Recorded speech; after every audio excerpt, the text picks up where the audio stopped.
Hi, my name is Cameron Russell, and for the last little while, I've been a model, actually for 10 years.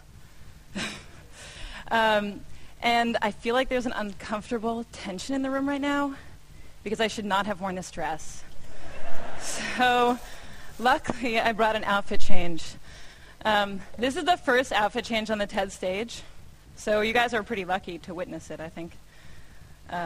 If some of the women were really horrified when I came out, you don't have to tell me now, but I'll find out later on Twitter.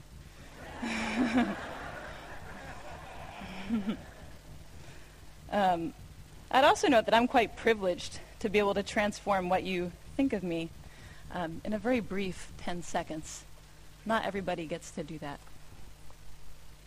These heels are very uncomfortable, so good thing I wasn't going to wear them. The worst part is putting this sweater over my head because that's when you'll laugh at me, so don't do anything while it's over my head. All right. So why did I do that? That was awkward. Well,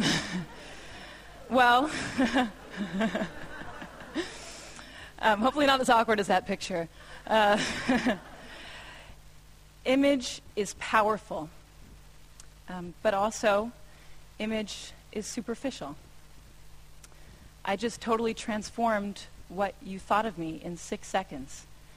And in this picture, I had actually never had a boyfriend in real life. I was totally uncomfortable, and the photographer was telling me to arch my back and put my hand in that guy's hair. And of course, barring surgery, or the fake tan that I got 2 days ago for work, there's very little that we can do to transform how we look. And how we look, though it is superficial and immutable, has a huge impact on our lives. So today, for me, being fearless means being honest. And I am on this stage because I am a model. I'm on this stage because I am a pretty white woman. In my industry, we call that a sexy girl. And I'm going to answer the questions that people always ask me, but with an honest twist. So the first question is, how do you become a model? And I always just say, oh, I was scouted, but that means nothing.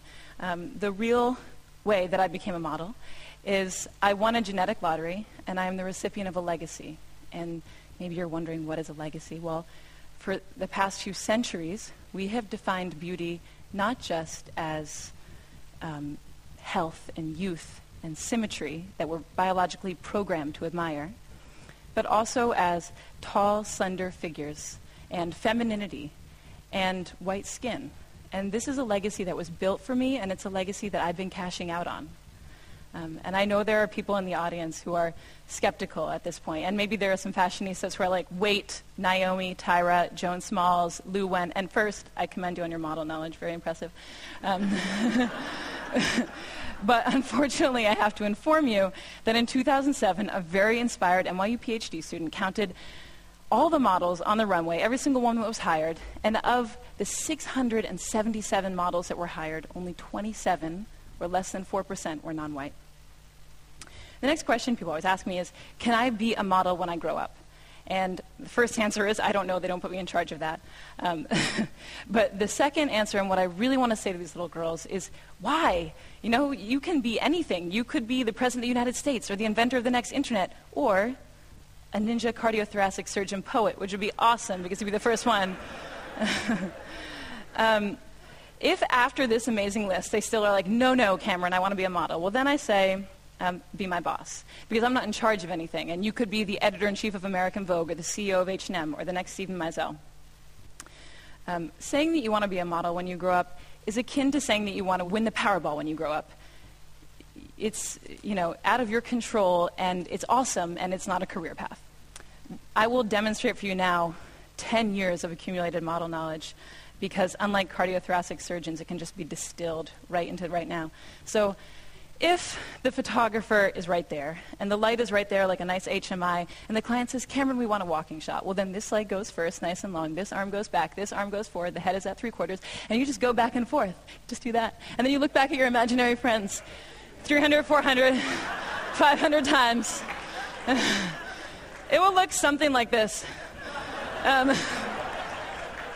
hopefully less awkward than that one in the middle. I don't know what happened there. Unfortunately, after you've gone to school and you have a resume and you've done a few jobs, you can't say anything anymore. So if you say you want to be the President of the United States, but your resume reads underwear model 10 years, people give you a funny look. The next question people always ask me is, do they retouch all the photos? And yeah, they pretty much retouch all the photos, but that is only a small component of what's happening.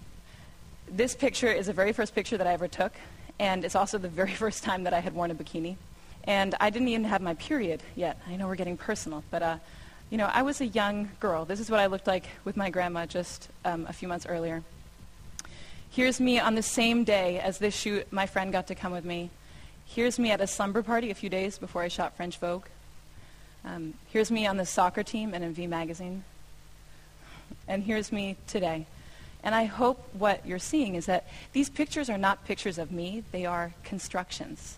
And they are constructions by a group of professionals, by hairstylists and makeup artists and photographers and stylists and all of their assistants and pre-production and post-production. And they build this. That's not me.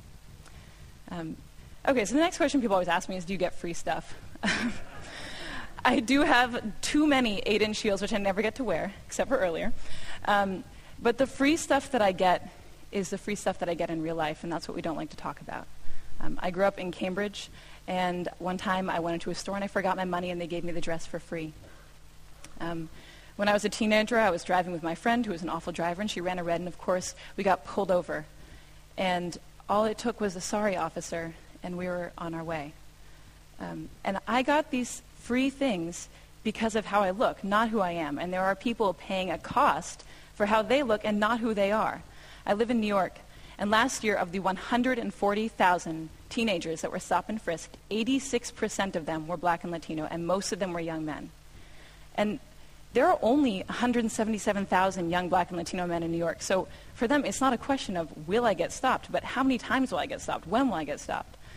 When I was researching this talk, I found out that of the 13-year-old girls in the United States, 53% don't like their bodies. And that number goes to 78% by the time that they're 17. So the last question people ask me is, what is it like to be a model? And I think the answer that they're looking for is, if you are a little bit skinnier and you have shinier hair, you will be so happy and fabulous. And when we're backstage, we give an answer that maybe makes it seem like that. We say, it's really amazing to travel, and it's amazing to get to work with creative, inspired, passionate people. And those things are true, but they're only one half of the story, because the thing that we never say on camera, that I have never said on camera, is I am insecure. And I'm insecure because I have to think about what I look like every day. And if you ever are wondering, if I have thinner thighs and shinier hair, will I be happier? You just need to meet a group of models, because they have the thinnest thighs and the shiniest hair and the coolest clothes, and they're the most physically insecure women probably on the planet. So when I was writing this talk, I found it very difficult to strike an honest balance, because on the one hand, I felt very uncomfortable to come out here and say, look, I've received all these benefits from a deck stacked in my favor. And it also felt really uncomfortable to follow that up with, and it doesn't always make me happy. But mostly it was difficult to unpack a legacy of gender and racial oppression when I'm one of the biggest beneficiaries. But I'm also happy and honored to be up here, and I think that it's great I got to come, before 10 or 20 or 30 years had passed and I'd had more agency in my career, because maybe then I wouldn't tell the story of how I got my first job, or maybe I wouldn't tell the story of how I paid for college, which seems so important right now. If there's a takeaway to this talk, I hope it's that we all feel more comfortable acknowledging the power of image in our perceived successes and our perceived failures. Okay, thank you.